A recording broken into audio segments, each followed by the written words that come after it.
Gloria al Señor. Saludos a todos mis hermanos. Allí están. Vamos a comenzar en esta noche. Vamos a pedirle al Señor que bendiga nuestro tiempo juntos para comenzar con nuestro estudio de este día. Amén. Oremos.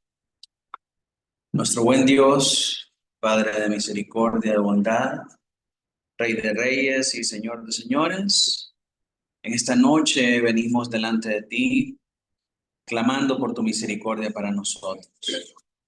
Ayúdanos, Señor, a poder enfocarnos, a poder apartarnos de las cosas de este mundo, Señor, para poder enfocarnos, Padre, en aquellas cosas que te agradan a ti, principalmente el estudio de tu palabra, Señor, que nos puede hacer sabios para alcanzar la salvación.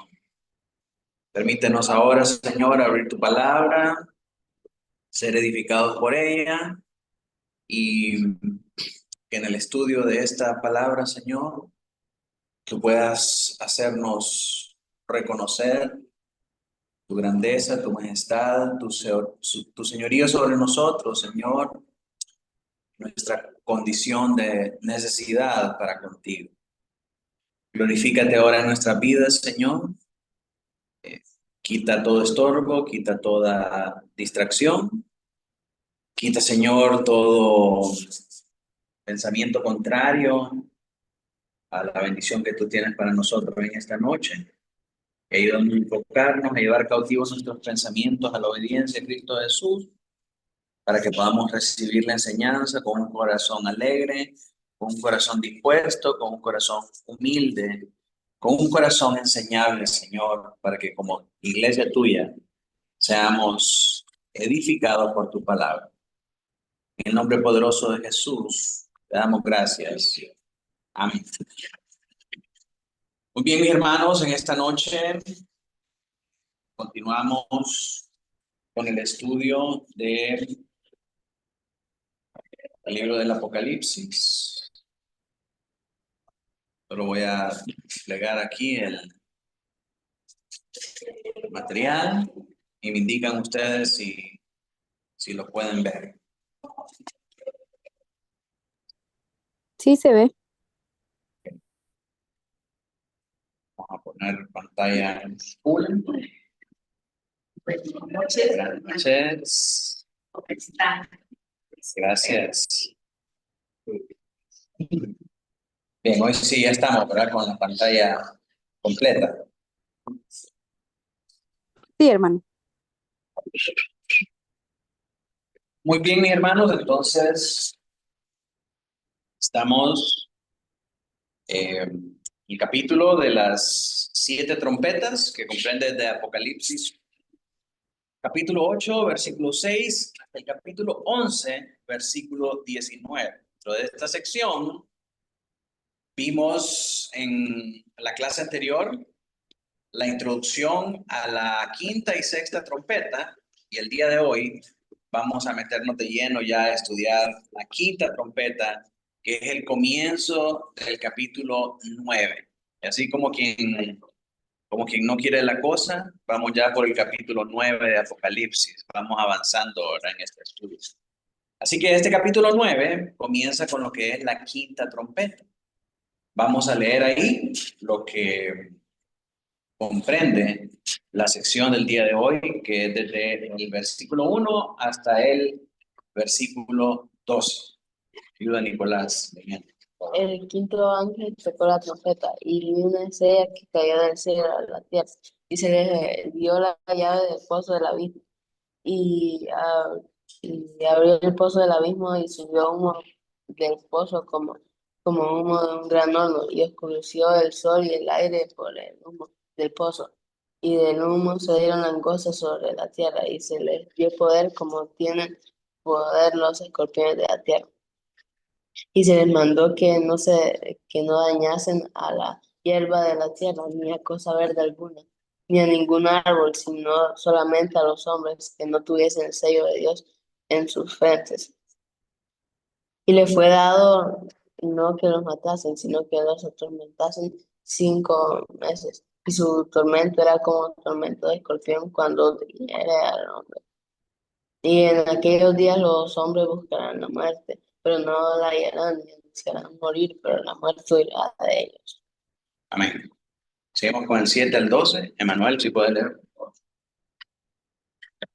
El aspecto de las langostas era semejante a caballos preparados para la guerra. En las cabezas tenían como coronas de oro. Sus caras eran como caras humanas. Tenían cabello como cabello de hierro. El ruido de sus alas era como el sonido de muchos carros de caballos peleando por la batalla. Tenían colas como de escorpiones y también aguijones, y en sus colas tenían poder para dañar a los hombres durante 5 meses. Y tienen por rey sobre ellos al ángel del abismo, cuyo nombre en hebreo es Abadón, y en griego Apolión. El primer ay pasó. He aquí vienen aún 2 ayes después de esto. Amén. Entonces vemos que esta quinta trompeta desata a unos seres terroríficos que tienen aspectos fantasmagóricos, ¿verdad? Y son inusuales en los relatos bíblicos. Entonces el día de hoy vamos a ver quiénes son estos seres y qué significan todas esas cosas de las que habla Juan acá. Pareciera que fuera un relato sacado de la ciencia ficción, ¿verdad? Y muchos evangélicos, como hemos hablado en ocasiones anteriores, eh, relacionan estas cosas con cosas modernas y caemos en todo tipo de prácticas místicas que nos alejan del significado original, del significado real de estos símbolos que encontramos aquí en estas visiones que Juan está teniendo. Entonces comencemos por ver la estrella que cae del cielo. Dice el versículo 1, el quinto ángel tocó la trompeta y vi una estrella que cayó del cielo a la tierra y se le dio la llave del pozo del abismo. Estas visiones son sumamente simbólicas y tienen varios elementos que tenemos que desarrollar cada uno de ellos. Y es cuando leemos el contenido de esta quinta trompeta, vemos también algo que ya habíamos visto anteriormente en el capítulo 8, versículo 10, una estrella que cayó del cielo. Dice Apocalipsis 8:10, el tercer ángel tocó la trompeta y cayó del cielo una gran estrella ardiendo como una antorcha y cayó sobre la tercera parte de los ríos y sobre las fuentes de las aguas.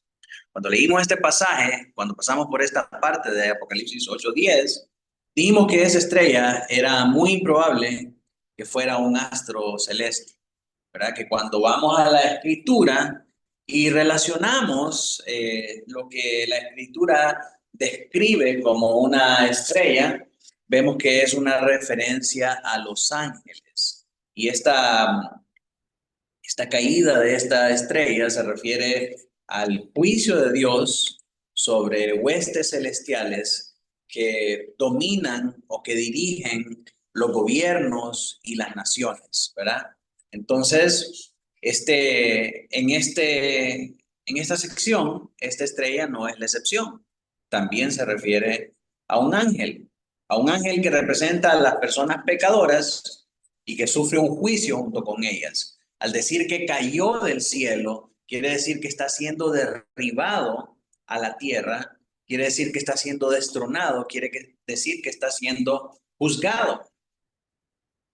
Entonces, esta estrella es un ángel que representa personas pecadoras y que sufre un juicio juntamente con ella. Y el antecedente de esto lo encontramos en Isaías 14, donde dice Isaías 14:12, ¿cómo caíste del cielo, oh lucero, hijo de la mañana? Cortado fuiste por tierra, tú que debilitabas a las naciones. Cuando se habla de esto es obviamente la caída de Luzbel, ¿verdad? Y es una tipificación de un juicio. Y Jesús describe de la misma manera en Lucas 10:18 la misma caída de Satanás. Dice, yo veía a Satanás caer del cielo como un rayo.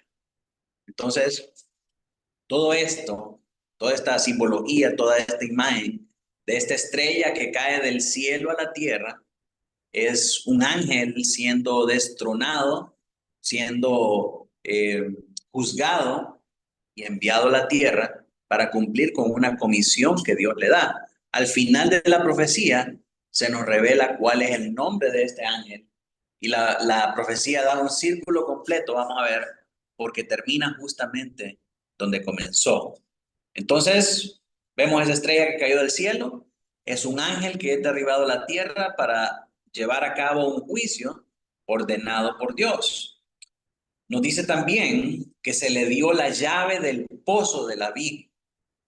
Ahora, cuando leemos todas estas cosas, es inevitable pensar y hacernos la imagen de todas las cosas que están pasando, ¿verdad? Porque leemos estas cosas y nuestra imaginación comienza a volar y comienza a imaginarse ese abismo que está cerrado por algo y que hay una llave que lo puede abrir.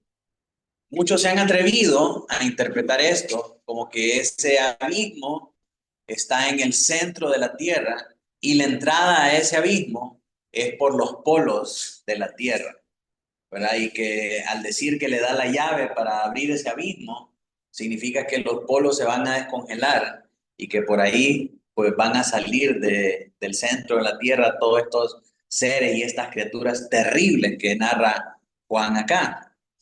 Pero no debemos olvidarnos, hermanos, que nada de lo que estamos leyendo acá puede ser interpretado de una manera literal, porque Apocalipsis es un libro profético y como tal está cargado de lenguaje simbólico. Entonces, todo esto que nos está presentando Juan acá son los elementos de una visión que él está recibiendo, la cual él narra como la quinta trompeta, y todos los elementos que están contenidos en esta quinta trompeta son simbólicos.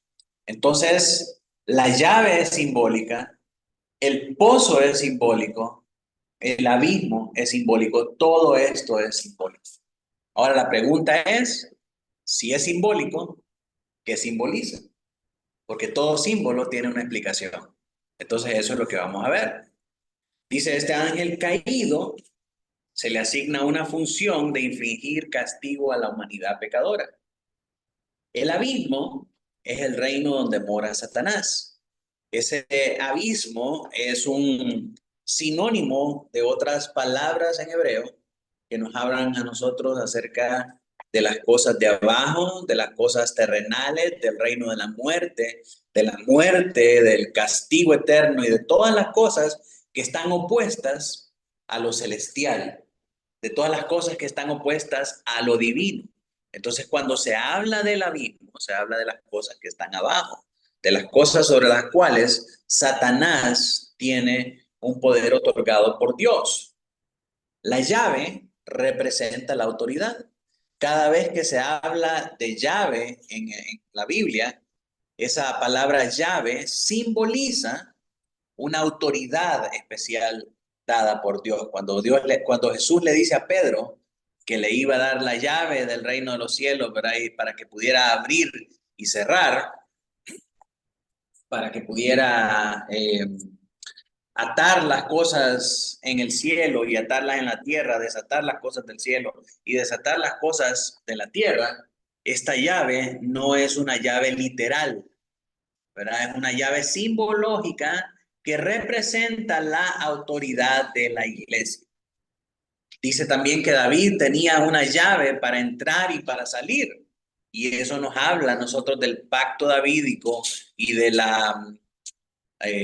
las ordenanzas que Dios le da a David y todas las cosas, todos los beneficios pactuales que Dios tenía con la casa de David. Entonces, la llave en la Biblia representa una autoridad dada por Dios. Y en este pasaje, esa llave del pozo del abismo también representa una autoridad, una permisión, una concesión otorgada por Dios a este ángel para que pueda hacer algo que Dios le encomendó. ¿Sí? Entonces, la estrella es un ángel que viene a la tierra a ejecutar las órdenes del Señor y el Señor le da esta llave que significa una autoridad especial, un poder especial para hacer algo. Esta autoridad que se le da a este ser es una autoridad dada por Cristo, quien es el único que tiene las llaves de la muerte y del Hades. En el capítulo 1, versículo 18, leemos, doctor, si me ayuda a leer ahí, por favor. Y el que vive y tuve muerte, mas he aquí que vivo por los siglos de los siglos. Amén. Y tengo las llaves de la muerte y del... ¿Quién es ese? El Señor Jesucristo. Hablando a las iglesias, ¿verdad? Y dando este mensaje. Yo soy el que tengo las llaves de la muerte y el Hades. Entonces, el que le da estas llaves o esta autoridad a este ángel es el Señor Jesucristo. Esto quiere decir, mis hermanos, que ni Satanás ni sus secuaces pueden desatar las fuerzas infernales sobre la tierra sin que Cristo les otorgue el poder para hacerlo. El Nuevo Testamento nos dice eso, no hay autoridad si no es dada por el Señor Jesucristo. Y eso aplica a autoridades terrenales, autoridades celestiales y autoridades infernales. Todas las cosas que se hacen en la creación de Dios son facultadas, son permitidas por el único soberano y omnipotente dueño y creador de todas las cosas, que es Dios, Padre, Hijo y Espíritu Santo. No hay absolutamente nada en la creación que se lleve a cabo sin el permiso y sin la autoridad de Dios, porque solamente Dios es omnipotente y dueño de la creación. Entonces, esta autoridad que se le otorga a estos seres demoníacos para hacer, para llevar a cabo estos juicios sobre los moradores malvados de la tierra, ¿de quién viene? ¿De Satanás? No, viene del Señor Jesucristo. El Señor Jesucristo les da esta llave del pozo del abismo. Los cristianos deben saber que la soberanía de Dios gobierna ultimadamente aún sobre el reinado de Satanás. Y quizás la mejor manera de poder ver eso es cuando Satanás tienta a Job en el libro de Job. ¿Sí? Satanás no puede tocar a Job sin que el Señor lo permita. Y lo que Satanás puede hacer contra Job está limitado al permiso de Dios. ¿Y qué le dice el Señor?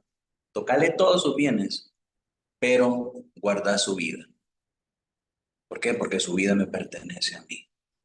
Entonces, el Señor permite que estas fuerzas satánicas lleven a cabo este plan designado por Dios para traer juicio a la humanidad, pero el límite y el poder de la actuación de estas fuerzas demoníacas está controlado, está gobernado y está limitado por Dios mismo.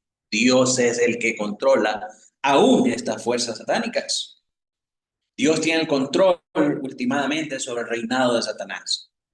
Y los cristianos debemos recordar eso cuando las fuerzas del mal dirijan su ira contra ellos o se autodestruyan contra sus propios aliados, los seguidores del anticristo. Que nosotros vemos que Satanás nos está atacando como iglesia. Y a veces miren, los ataques pueden venir a las iglesias, principalmente si son iglesias bíblicas, si son iglesias verdaderas. Y las iglesias verdaderas deben estar listas para responder a esos ataques. Entonces, cuando esos ataques vienen, dice Pedro en 1 Pedro 4:12, no os sorprendáis si porque el fuego de la prueba os ha sobrevenido como que si fuera cosa extraña. Es necesario, dice Pedro, que estas cosas sucedan y que comience por la casa de Dios. Así que estas pruebas, estos juicios, estos ataques de Satanás van a venir sobre la iglesia verdadera. Y miren, con lo duro y con lo difícil que son esos ataques, pensemos en iglesias que son fieles como la iglesia de Filadelfia, por ejemplo, que son iglesias pequeñas, que son iglesias pobres, que son iglesias que están sufriendo. Y cuando viene un ataque de Satanás, estremece a la iglesia. La iglesia queda en una situación débil, ¿verdad? Pero aún así, en medio de esos ataques, la iglesia puede fortalecerse y puede consolarse en saber que si Satanás la está atacando, es porque la considera iglesia del Señor Jesucristo. ¿Sí? Y si él perpetra ese ataque contra nosotros es porque el Señor se lo permitió. Y muchas veces estos ataques vienen sobre las iglesias para separar a los que verdaderamente son del Señor de los que no son del Señor. Y Pablo le habla eso a los corintios. Ayer que estudiaba, hermanos, ese hermoso pasaje de los ágapes en Primera de Corintios 11, quiero mostrarle acá, porque Pablo habla algo similar acerca de eso. Dice, el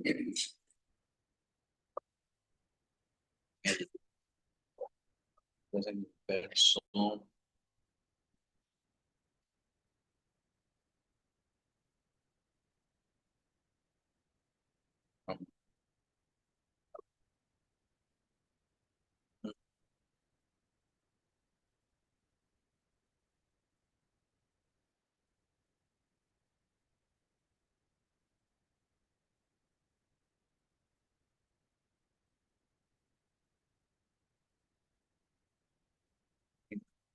ese pasaje.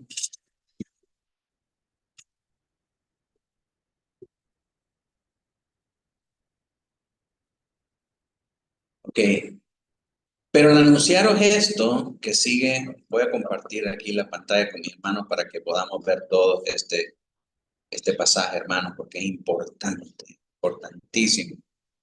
Dice, pero al anunciaros esto que sigue, no os alabo, porque no os congregáis para lo mejor, sino para lo peor. Pues en primer lugar, cuando os reunís como iglesia, oigo que hay entre vosotros divisiones, y en parte lo creo.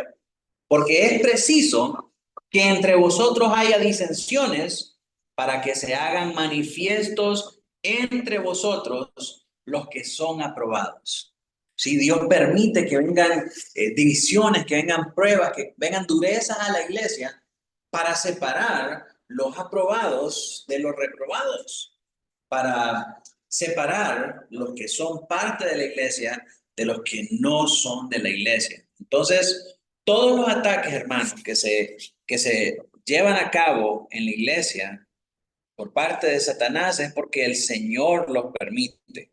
Y si el Señor ataca a una iglesia, es porque esa iglesia representa una amenaza para Satanás. Satanás reconoce que esa es iglesia verdadera, esa es iglesia del Señor. Entonces nosotros como iglesia, no es que debemos de añorar las pruebas, ¿verdad? Ay, Señor, mándanos una prueba para experimentar esto. No, no queremos las pruebas y que el Señor nos guarde y nos libre de esas cosas, porque cada prueba debilita muchas veces nuestra unidad y tenemos que estar listos, tenemos que estar reforzando nuestras vidas en oraciones para poder sobrellevar la prueba. Pero cuando esas pruebas vengan, mis hermanos, al entender estas cosas, nosotros podemos saber que Satanás nos ataca porque somos la iglesia del Señor. Y si somos la iglesia del Señor, podemos tener la absoluta certeza que el Señor ha prometido que su iglesia va a prevalecer contra las puertas del Hades. Entonces, esa es una promesa, no es para estandarte de verdad, no es para gracia y verdad, no es para antorcha, no es para ninguna iglesia en particular. Eso es para toda la iglesia verdadera del Señor Jesucristo. La iglesia que sea atacada por Satanás, siendo iglesia verdadera, el Señor ha prometido que va a prevalecer. Aunque se quede con 2 o 3 pelones nada más, pero va a prevalecer contra las amenazas del diablo. ¿Por qué? Porque el Señor es soberano y gobierna sobre Satanás. Y Satanás solo puede hacer aquello que el Señor le permite. Y el Señor ha prometido que su iglesia va a prevalecer frente a las amenazas de Satanás y sus secuaces. Así que, mis hermanos, esto que es duro es al mismo tiempo un consuelo para nosotros como cristianos.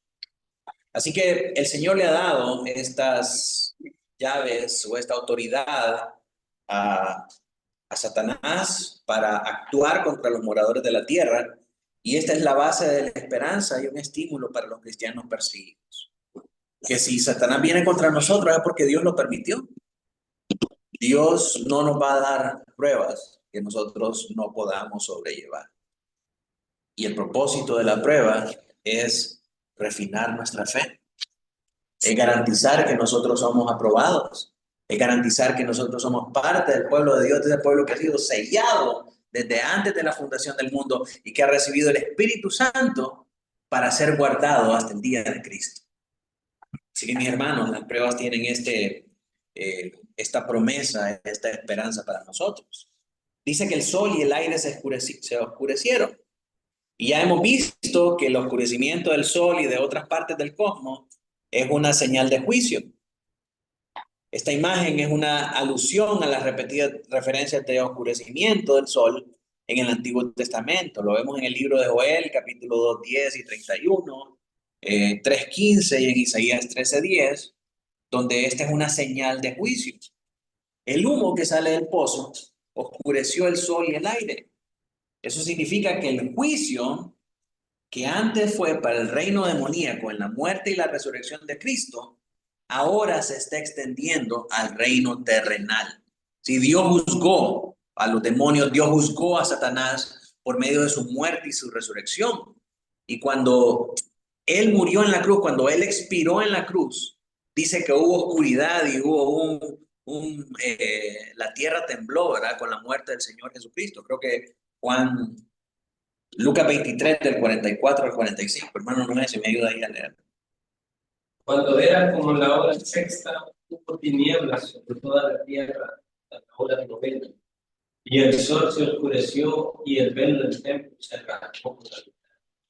Esta era una señal de que Dios estaba juzgando a Satanás, le estaba arrebatando el poder de la muerte por medio de su muerte y su resurrección. Estaba venciendo a Satanás y estaba venciendo el poder del pecado y de la muerte. Este fue un juicio para las tinieblas. Ahora, ese juicio que se llevó a cabo contra las tinieblas, al ver esta señal del humo que sale del pozo, nos está diciendo a nosotros que el juicio que una vez fue para las tinieblas, ahora viene sobre los moradores impíos de la tierra, sobre todos aquellos idólatras y sobre todos aquellos perseguidores de la iglesia.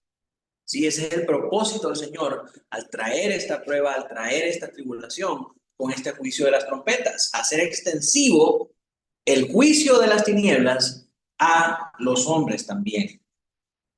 Y este patrón de esta ampliación de ese juicio a toda la tierra se repite nuevamente, vamos a ver, en los capítulos 12, del 7 al 12, en el capítulo 13, del 3 al 8, en el capítulo 16, 10 y en el capítulo 17, 8. Y lo hemos venido viendo atrás también, que existe este oscurecimiento de los astros y de la tierra y de todo lo demás. Entonces, dice que se les dio poder. Apocalipsis 9:3. Claudia, me ayuda leyendo ahí. Y del humo salieron langostas sobre la tierra y se les dio poder como tienen poder los escorpiones. Amén. Los seres demoníacos, representados como langostas, surgen del abismo humeante y salen a la tierra. Esto es como la plaga original de langostas, que fue Dios quien envió esa plaga. No fue el poder de las tinieblas. Dios fue el que trajo la plaga de langostas sobre Egipto. Y es Dios también quien envía aquí las langostas sobre la tierra. Las langostas están bajo el poder, el control y el dominio y el gobierno del Señor. Y es el Señor el que las manda a la tierra a hacer todo lo que ellas van a hacer. Y eso está implícito en la palabra se les dio poder. ¿Quién les dio poder? Dios, no Satanás. Esas langostas no son como las langostas aquellas bien bonitas, ¿verdad? Y ricas que sirven en una mariscada, sino que son los saltamontes o los chapulines que le decimos nosotros acá. Pero no son langostas literales. Cuando pensamos en ellas no debemos pensar como que si eran langostas vivientes, ¿verdad? Como que si eran unos monstruos con tenazas y todo eso. No, no son langostas literales. Hay algunas peculiaridades distintivas que nota John Hill. Dice, por ejemplo, las langostas no tienen rey. Y en este capítulo nos habla que el rey de estas langostas es Abadón o Apolión. Entonces, al implicar eso, significa que estas no eran langostas literales, porque las langostas no operan de esa manera, ¿verdad? Sino que son langostas en un sentido figurativo. Y esta referencia es una referencia a los enemigos del pueblo de Dios en Jueces. Vemos en Jueces 7:12, hermana Laura. Y los madianitas, los amalecitas y los hijos del oriente estaban tendidos en el valle como langostas en multitud, y sus camellos eran innumerables como la arena que está a la ribera del mar. Entonces, esta descripción de langostas se utiliza para referirse a lo numeroso de un ejército. ¿Alguna vez ustedes han visto una invasión de langostas? ¿Han visto las langostas llegar a los cultivos? Se miran como una nube y por donde pasan dejan todo completamente barrido, destruido. Recuerdo que en una ocasión llegó una plaga de langostas a donde vivía mi abuelo en Choloma y las palmeras que estaban afuera quedaron solo los hilitos y todo lo demás alrededor estaba comido y se miraban las mordidas de la langosta ahí. Arrasaron con todas las plantas que habían ahí en esa cuadra. O sea, es una cosa impresionante y se miran como nubarrones viajando, todos ahí, son incontables. O sea, nadie puede decir, eran 5,000, no, a saber cuántos eran. Pudieran haber sido 1,000,000, 2,000,000, 5,000, 2,000, 3,000, son incontables.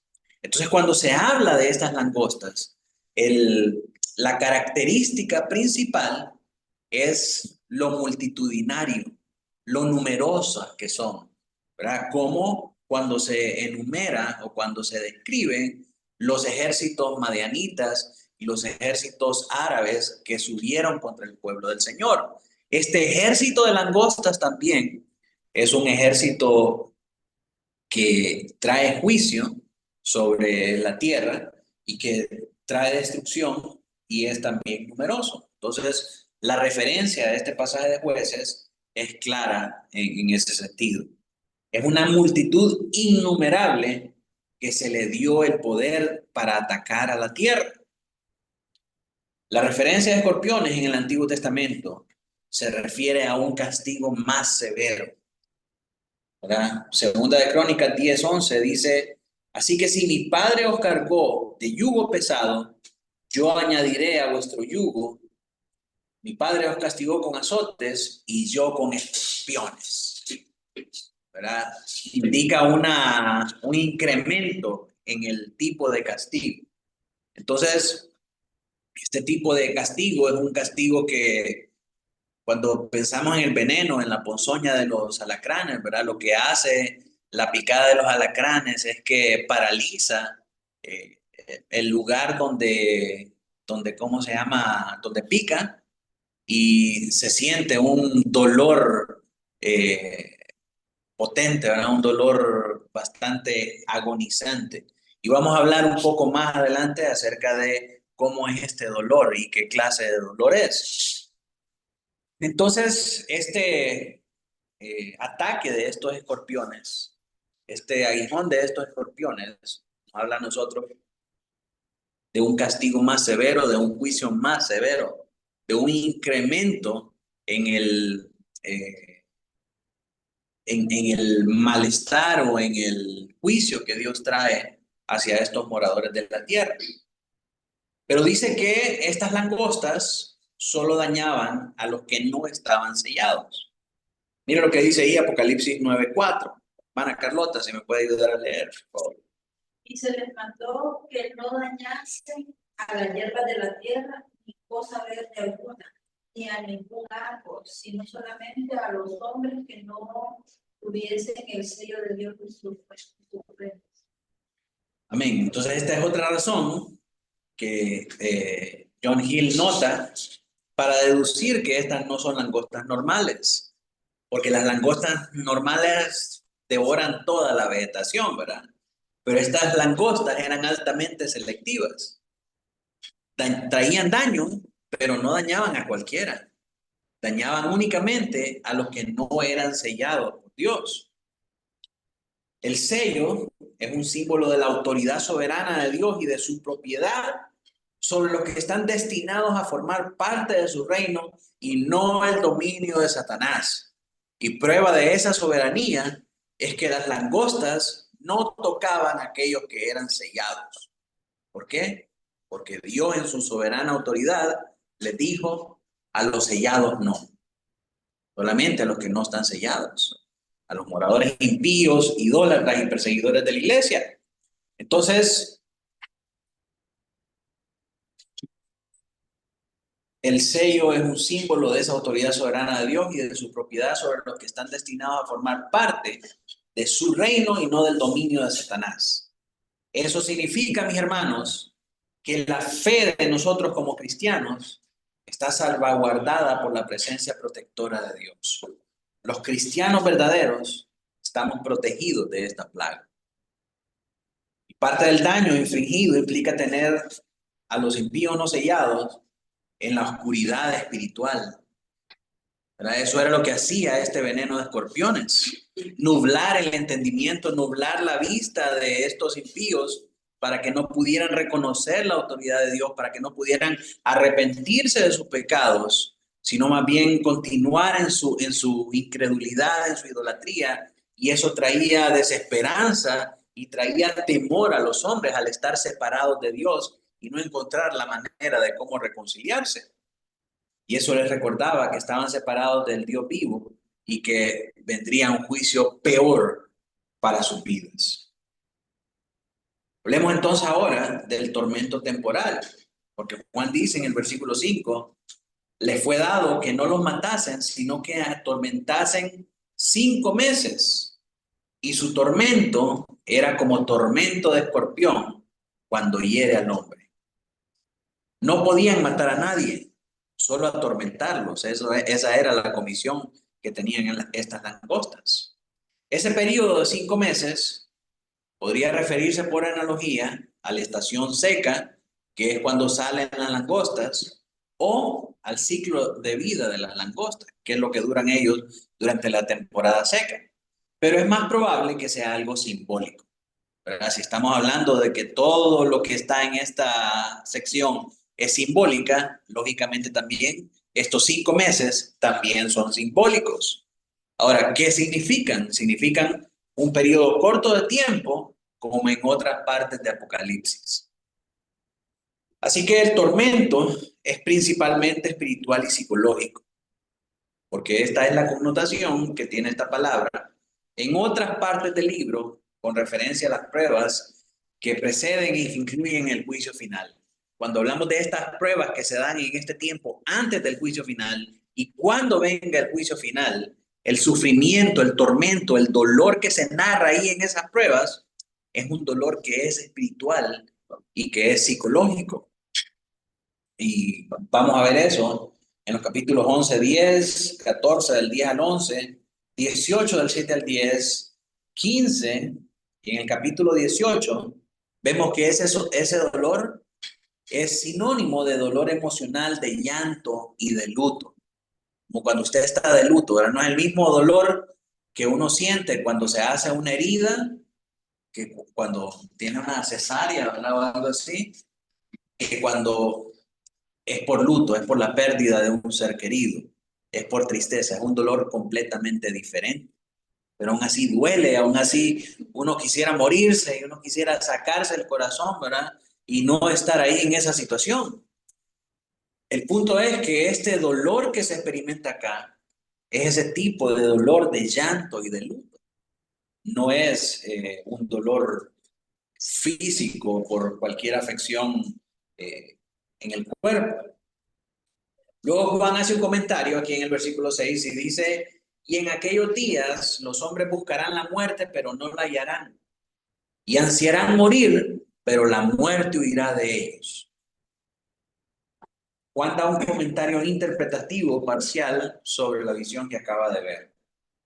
La naturaleza espiritual y psicológica del tormento es enfatizada en esta frase con el hecho de que él dice que los hombres van a buscar la muerte y no la hallarán.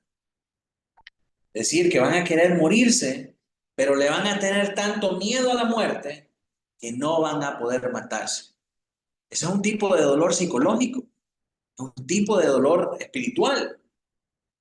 El efecto de estas langostas es recordar a los perseguidores impíos. Acuérdense, estos son los no sellados, no son los creyentes, son los hombres impíos, idólatras y perseguidores de la iglesia.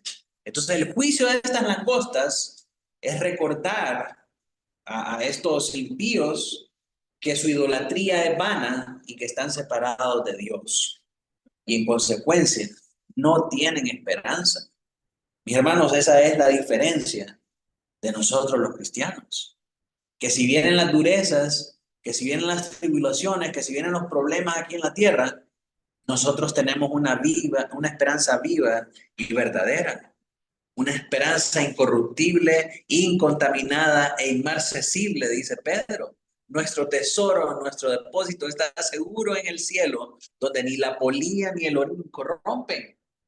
Nosotros podemos hacernos de una esperanza verdadera y poner nuestra fe en Cristo y saber que aunque aquí en la tierra nos esté llevando el río, allá en la eternidad vamos a estar felices con nuestro Salvador y nunca más vamos a tener que sufrir lo que hemos sufrido aquí en la tierra. Y eso nos da fortaleza, eso nos da ánimo para continuar. Eso nos ayuda a nosotros a sobrellevar todas estas durezas. Pero ¿qué tiene el impío? ¿Qué esperanza tiene? Si pone su fortaleza en sus bienes, y esos bienes se esfuman como la flor del campo, si pone su esperanza en su éxito, en su salud, ¿qué es el hombre sino un suspiro en el viento? Dice Santiago. Entonces, si no es en Cristo, ¿en qué otra cosa puede poner su esperanza? Y cuando esa esperanza no tiene un ancla firme en qué estar sostenida, realmente no hay ninguna razón para vivir. Realmente no vale la pena vivir. Pero llegan al punto en que son tan cobardes que no quieren quitarse la vida. Entonces esta es la desesperanza en la que se encuentran estos impíos no sellados. En ellos se cumple la profecía de Moisés, que dice Deuteronomio 28:28, Jehová te herirá con locura, con ceguera y turbación de espíritu. Verso 34, y enloquecerás a causa de lo que verás con tus ojos. ¿Sí? Las cosas que están pasando en el mundo, hermanos, lo insólito de las cosas, el llamar lo malo bueno y lo bueno malo, hace que cualquiera se vuelva loco. Cuestionar lo que para nosotros antes era normal, lo que era natural y que ahora es totalmente lo opuesto, vuelve loco a cualquier hombre que no esté firme en Cristo, ¿verdad? Y para muestra un botón, vemos la locura de esa identidad de género, que la gente se anda creyendo un montón de cosas que son ilógicas, que son verdaderamente una locura. Solamente una persona herida de locura, turbada de la mente, pudiera pensar que es un gato en un cuerpo de un hombre, que es un perro en un cuerpo de un hombre, que es una niña en un cuerpo de un varón de 50 años. O sea, son locuras. Es un juicio de Dios sobre esta gente. Entonces, la triste realidad de todas estas personas que enarbolan esta ideología satánica es que no son felices. No son felices, a pesar de que están viviendo en su libertinaje. Muchos de ellos terminan quitándose la vida. Porque nada de lo que están viviendo, nada de lo que están satisfaciendo sus deseos carnales puede llenarlos y puede verdaderamente darles un sentido de alegría y de ser completo. Entonces terminan suicidándose. Y alguno de ellos quisiera terminar con su vida, pero es muy cobarde para poderla terminar. Entonces este es el juicio que ha venido sobre esta humanidad impía. El Señor los hiere con locura, con ceguera para no ver la verdad y con turbación de espíritu. Verso 7 dice, el aspecto de las langostas era semejante a caballos preparados para la guerra. cabezas tenían como coronas de oro y sus caras eran como caras humanas.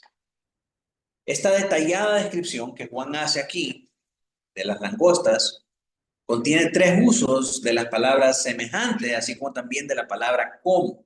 Juan dice constantemente semejante a como tal y tal cosa. Y eso indica que Juan está haciendo un gran esfuerzo para poder describir lo que Juan está viendo. Así que Juan no tiene otra manera de cómo describir estas cosas, sino que relacionar estas visiones con las escenas similares del Antiguo Testamento, como vamos a ver en algunos versículos que describen precisamente estas mismas visiones de la misma manera que Juan las describe. Así que Juan utiliza el lenguaje profético para describir lo que él mira, porque es lo que más se parece a lo que él conoce de la palabra del Señor. Por ejemplo, miren, cuando habla de estas langostas semejantes a caballos preparados para la guerra, en la cabeza tenían coronas de oro y sus caras eran como caras humanas, esto evoca el pasaje de Joel 2:2. Más agrario, si puede leer. Sí, pero No se preocupe. no lo leo. ¿Qué número pasó? Fue Es 2:2. ok. Día de tinieblas y de oscuridad, día de nube y de sombra, como sobre los montes, como los montes se extiende el alba, así vendrá un pueblo grande y fuerte, semejante a él. No lo hubo jamás, ni después de él lo habrá en años de muchas generaciones. Entonces está hablando de esta multitud como de langostas, ¿verdad? Dice Joel 2:4, su aspecto como aspecto de caballo, como gente de a caballo correrán. Es exactamente lo mismo que está narrando Juan. Joel 25 dice, restituiré los años que se comió la oruga, el saltón, el revoltón y la langosta, mi gran ejército que envié contra vosotros. Entonces está hablando de lo mismo, de este ejército de langostas multitudinarias con aspecto como de caballos preparados para la guerra. Esto es lo mismo que estaba describiendo Joel. Entonces, cuando Juan mira estas escenas en esta visión, Juan trata de describir estas cosas y lo que viene a la mente es cómo esto se parece a lo que dice Joel. Y coincidentemente, lo que Joel está profetizando es lo que Juan está viendo en estas visiones. Entonces, la palabra está interconectada una con otra. Y esas visiones que Joel vio, estaban pasando ya en la era de la iglesia. Y ese es el propósito por el que Dios se las muestra a Juan. El versículo 8 dice, tenían cabellos como cabello de mujer y sus dientes eran como leones. Eso es lo que Juan describe. Nación con dientes como leones. Entonces, ¿dónde aparece eso? Joel 1:6. Porque pueblo fuerte e innumerable subió a mi tierra, y sus dientes son dientes de león, y sus muelas, muelas de león. ¿Se da cuenta? Apocalipsis 9:9 dice, tenían corazas como corazas de hierro, el ruido de sus alas era como el estruendo de muchos carros de caballo corriendo a la batalla. Y aquí es donde muchos dicen que estos son helicópteros del ejército de Estados Unidos, ¿verdad? Pero es porque relacionan estas profecías y estas visiones con cosas de nuestro contexto moderno. Cuando en aquel tiempo ni siquiera pensaban en ese tipo de artefactos militares. ¿Qué es lo que viene a su mente cuando leen acerca de esto? Las profecías del Antiguo Testamento. Corazas de hierro es una descripción de su armadura. Y en Job 39, del 19 al 20, vemos que dice, diste tú al caballo la fuerza, vestiste tú su cuello de crines ondulantes. Este es el cabello como de mujer que se describe acá. Le intimidarás tú como a langosta, oiga bien, el resoplido de su nariz es formidable. Luego Joel 2, del 4 al 5, dice su aspecto como aspecto de caballos, y como gente de caballo correrán, como estruendo de carros saltarán sobre las cumbres de los montes, como sonido de llama de fuego que consume la hojarasca, como pueblo fuerte, dispuesto para la batalla. Lo que Juan estaba viendo era lo que Joel había narrado muchos años antes. Ahora el verso 10 dice, tenían colas como de escorpiones y también aguijones, y en sus colas tenían poder para dañar a los hombres durante 5 meses. La imagen de las langostas concluye entonces como empezó en los versos 3 al 5. Al comparar su autoridad con el poder que tienen los escorpiones sobre sus presas y al limitar su autoridad sobre la gente a 5 meses. La combinación de un ejército de caballos que devora la tierra juntamente con las serpientes que pican aparece en Jeremías del 8, 16 al 17. ¿Quiere leer, Adrián? Desde Dan se oyó el ruido de sus caballos, al sonido de los relinchas de sus corceles tembló toda la tierra, y vinieron y devoraron la tierra y su abundancia a la ciudad y a los moradores de ella. Porque aquí que yo envío sobre vosotros serpientes áspides contra los cuales no hay encantamiento y os morderán, dice Jehová. Bien, entonces vemos los mismos elementos aquí en Jeremías 8:16. Y en ambos pasajes, el juicio siempre recae sobre los idólatras. Entonces, de esta manera, podemos saber que están hablando de lo mismo, que los elementos representan lo mismo. Ahora, Abadón y Apolión. El verso 11 leemos, y tienen por rey sobre ellos el ángel del abismo, cuyo nombre en hebreo es Abadón y en griego es Apolión. Aquí vemos nosotros Proverbios 30:27 que nos dice, las langostas no tienen rey y salen todos por cuadrilla. Pero este tipo de langostas sí tiene un rey que se llama Abadón y Apolión. Eso es lo que estaba diciendo John Hill, que por esta razón no podemos deducir o decir que esto se trata de langostas literales, sino que es una figura a las langostas en el Antiguo Testamento que habla de ejércitos multitudinarios. Abadón o Apolión es del hebreo y el griego respectivamente y significa destructor, el ángel destructor. Y este Abadón está estrechamente ligado con el Seol. Lo vemos en estos pasajes que aparecen aquí, Job 26:6, Job 28:22, Salmo 88:11, Proverbios 15:11, Proverbios 27:20. Estos nombres, junto con la afirmación de que el ángel es rey sobre los demonios, sugieren que este personaje es Satanás. Y más adelante vamos a ver en los versos 12, del 3 al 4 y del 13:1, que Satanás es introducido como el diablo y la bestia, y es representado con diademas sobre sus cabezas y como los líderes de estas fuerzas malignas que traen juicio sobre la tierra. Bien, este verso 11 concuerda con el verso con el que empezamos al principio. La estrella que caía del cielo, que era un ángel comisionado para llevar a cabo los juicios de Dios. Y a este ángel Dios le da cierta autoridad para que lleve a cabo su comisión. Ese ángel es Satanás. Los dos nombres usados también, Abadón y Apolión, que significan destructor, representan su función de utilizar a los demonios para que trabajen entre los impíos, para que estos finalmente sean destruidos por la muerte del cuerpo y del espíritu. Así que el pasaje concluye diciendo, el primer ay ya pasó, y aquí vienen aún 2 ayes después de esto. Este verso 12 es una transición que resume esta quinta trompeta y anticipa las 2 siguientes trompetas que van a venir, la sexta y la séptima.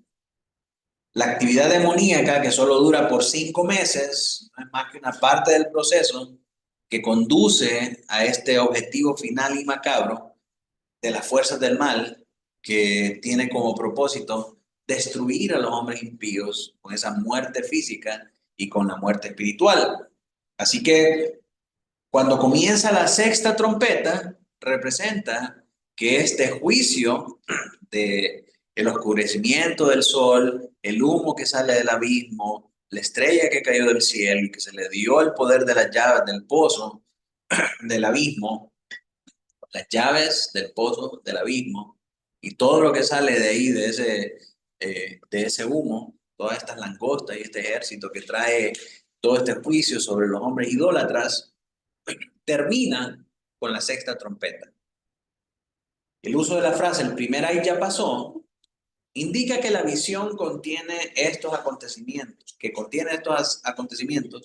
ya terminó. No que estos hayan ocurrido ya en la historia. Recordemos que cuando estas cosas se presentan aquí, cuando dice Juan, y aquí vi, o y esto ya pasó, y después de esto vino esto, no está hablando de que estos eventos están pasando en orden cronológica, sino que está hablando del orden en que la visión se le está presentando. La palabra introductoria, he aquí, muestra un énfasis en los ayes como visiones en lugar de acontecimientos. Cuando dice el primer ay, se refiere a la visión, no se refiere a un evento que está pasando. Y esto se deduce de la frase "después de estas cosas", que en partes del libro se refieren al orden de las visiones y no al orden cronológico. Así que terminamos, hermanos, con las dos aplicaciones que hacemos a lo largo de este estudio. Cómo Dios y Cristo son presentados en esta sección, en este capítulo. ¿Qué piensan ustedes? Dios soberano tiene el dominio sobre todas las cosas. Satanás y los impíos. Amén. Amén. La autoridad máxima. Amén. Amén. Totalmente. Dios es presentado como Rey soberano sobre los poderes del mal. Su autoridad se impone sobre la misma, sobre los demonios y aún sobre el mismo Satanás. Dios es omnipotente, Satanás no. Y eso es muy importante, hermanos, porque para muchos cristianos ahora presentan o tienen un concepto de Satanás como que si Satanás fuera omnipotente y omnipresente. Satanás no es eso. Satanás no es todopoderoso. Satanás no está en todos lados. Dios sí es todopoderoso y Dios sí es omnipresente. Satanás no es omnisciente, no conoce todas las cosas. Dios sí. Entonces, Satanás no es Dios. Satanás es un ser inferior, poderoso sí, pero es inferior y no es Dios. Por lo tanto, Dios está por encima de Satanás. Dios gobierna y controla con autoridad. Y Dios permite todo lo que Satanás puede hacer. Dios es el que controla las langostas y le da órdenes a estos demonios, no Satanás. Leemos en Joel 2:25, y restituiré los años que se comió la oruga, el saltón, el redondón y la langosta, mi gran ejército, dice el Señor. Es un ejército del Señor y no de Satanás, que yo envié contra vosotros. Que el Señor lo envió, no lo envió Satanás. Cristo le da las llaves para ejecutar su juicio sobre los hombres idólatras y los perseguidores de los cristianos. Cristo gobierna aún en medio del caos y las situaciones difíciles. Pensemos en los problemas y en las cosas que nos han abrumado a nosotros y las situaciones difíciles que nos han tocado pasar. Todos ellos se han llevado a cabo en nuestra vida porque Dios lo ha permitido. Dios gobierna en medio de esas situaciones difíciles. Es su voluntad la que se está llevando a cabo en nuestra vida, aún en esas situaciones, para avanzar su plan de castigar a los malvados, proteger a los suyos y traer el juicio final sobre la tierra y sacar de la tierra a los que son de él. Recuerdo hace unos años, viendo esos espectáculos carismáticos, que una profetisa, ¿verdad? Le profetiza a un hombre que estaba falto de salud, que Dios lo iba a restaurar y que ordenaban y decretaban que sucedieran esas cosas y que no iba a tener un no por respuesta. ¿Con qué autoridad? ¿Con qué con qué cara, con qué desfachatez. Si solamente Dios es soberano sobre nuestras vidas y las cosas que Él permite que nosotros pasemos son para llevar a cabo su plan. Entonces, muchas veces, aunque es difícil aceptar la voluntad de Dios, no se lo voy a negar. Es difícil aceptar que Dios nos permita pasar por pérdidas materiales, físicas y emocionales. Sumamente difícil, pero su palabra dice que Él está gobernando detrás de todas esas cosas para llevar a cabo su voluntad sobre nosotros. Él gobierna y Él las permite para nuestro bien, para nuestro cuidado y para su gloria. Para su gloria. Entonces, mis hermanos, conocer eso nos llena a nosotros de esperanza y de fortaleza. Y que en medio de las situaciones difíciles, Dios tiene un plan para nosotros. Su plan es perfecto. Su plan es glorioso. Su plan es maravilloso. Y como Él es omnipotente, su plan se va a llevar a cabo a pesar de que nosotros no querramos recibir un no por respuesta y a pesar de lo que nosotros declaremos, decretemos o hagamos. Dios va a llevar a cabo su voluntad. Entonces, ¿cómo esto trae consuelo a los creyentes? ¿Quién quiere participar?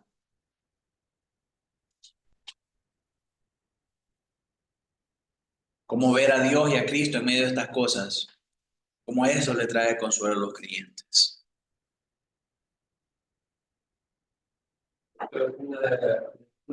Esto es muy común, ¿verdad? Uh-huh.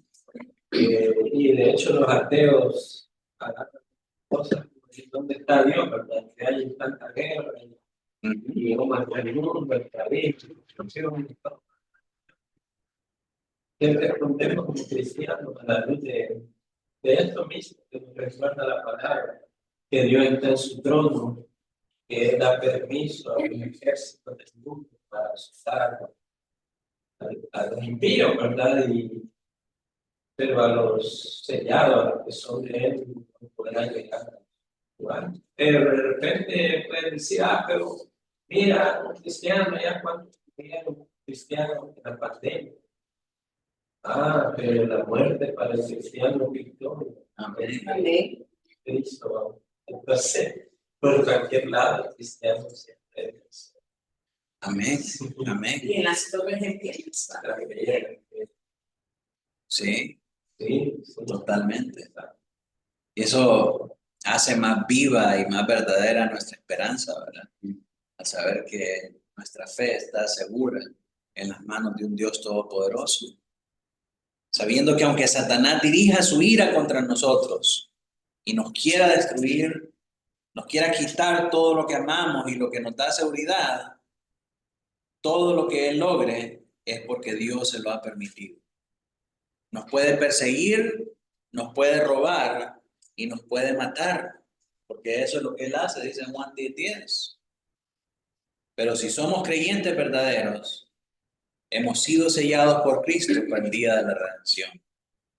Nuestra fe está segura en Él y entonces podemos decir como Job, y después de deshecha mi piel, en mi carne he de ver a Dios, el cual veré por mí mismo y mis ojos lo verán y no otro, aunque mi corazón desfallece dentro de mí. Con mis ojos veré al Señor. Y esa es la esperanza de los creyentes, mis hermanos. Así que ya hemos avanzado con la quinta trompeta. En nuestra próxima lección vamos a ver la sexta trompeta y cómo estos demonios son comisionados para juzgar a los incrédulos endurecidos, asegurando el castigo final de algunos mediante el engaño de la muerte. El efecto del veneno del aguijón, ¿verdad? Oscurece su entendimiento de una manera total que lleva a los moradores impíos de la tierra hasta la muerte. Así que, mis hermanos, con esto concluimos esta lección y vamos a terminar orando al Señor. Quiero pedirle al doctor a ver si nos puede despedir, por favor. Oración. Amén. Glorioso Señor, queremos decirte que te amamos, decimos, ores, Señor, confiados, Señor, en tu palabra, enseñanza, Señor, que hemos recibido. Señor, nos contentamos, Señor, nos llenamos de tu fuerza, de nuestro espíritu, Señor, nuestra alma, nuestro cuerpo, Señor. Gracias, Dios, por hacernos recibir, Señor, estas enseñanzas, traernos, Señor, a esta hora para aprender más, profundizar más tus deseos, tus voluntades, tus propósitos, Señor, para nuestra vida, Señor. Gracias, Señor. Dícenos más. Señor, nos das lo que hacer, Señor. Y entendernos, Señor. Más y más. Para dar vida, Señor. Gracias. Sea para tu gloria, Rey. En nombre de Cristo Jesús. Amén. Amén.